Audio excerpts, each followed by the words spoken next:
Yeah, there are a few areas that are particularly dark, especially in the historic corners of Harpers Ferry, like right along, is it Pig Alley? It's Hog Alley. Hog Alley, right. And then where, right at the end of Shenandoah Street, where it meets... right. Then the merchants are very concerned with that because there's some dumpsters there, and it's a nice place for people wanting to go park for whatever reason they want to, and we need to.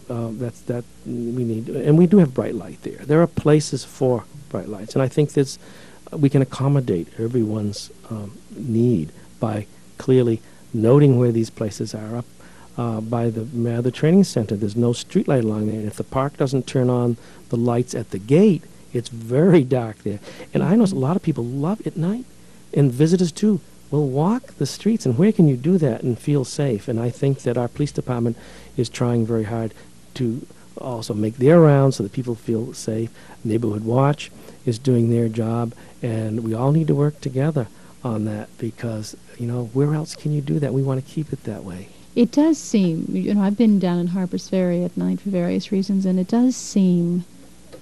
other than the ghosts, it seems safe. Yeah. It seems perfectly peaceful. Right. Now, the Park Service, I believe, some of their buildings, I wish they'd put a few more people in them, like living in the upper stories or something. But they may have reasons for not doing that, and they're still very busy with their, the restoration. But you see, if you saw a few, or just put lights up there, because then when you go, you think, or like something that looks like a kerosene lamp or something up there. You get the kind of feel because I think they're a little too on the dark side, and I'd like to see it sparkle. But of course, they're doing a wonderful job with their interpretation otherwise. Yeah. But this is again, we need to discuss that. They probably have a good reason for not doing that. But other than that, they may say, well, that's not a bad idea. It wouldn't cost that much to do it. And and some of the ranges could have affordable housing if they did that. It seems to me too. Here in Charlestown, we have just a huge problem with drugs coming in, crack sellers from out of town, and buyers from in and out of town. Is that a problem that Harpers Ferry is dealing with at all? Well, I think it's a problem everywhere, unfortunately, and it's we have to have good educational programs, and our police department is on top of that. And we're concerned. We right now are deciding whether or not we should annex some property, just a few, less than half a mile, right off the bridge at 340 over the Shenandoah, because that's where it comes in. That's the gateway for drugs, right through Harpers Ferry. You mean on the other side of the Shenandoah? No, they're coming from Washington or Baltimore area, and where else are they? They're going to come right through there. Yeah, there's a small patch of land there that's still Jefferson County. And if you've noticed, we've had our police car out there.